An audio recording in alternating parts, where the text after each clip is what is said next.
மதுரையை ஆளும் மங்கையர்க்கரசி, மக்கள் உள்ளமெல்லாம் கொலுவிருக்கும் மனோன்மணி, எம்பெருமாட்டி, திருவாலவாய் உடைய அங்கையர் கண்ணி, தடாதகை நாச்சியார் வருகிறார். பராக் பராக் பராக்.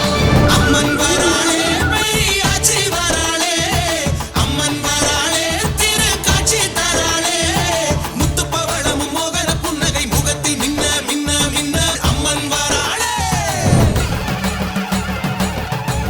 நீங்கள் என் மக்களை ஆள நினைக்கின்றீர்கள், அவர்களை நான் அரவணைக்க நினைக்கின்றேன்.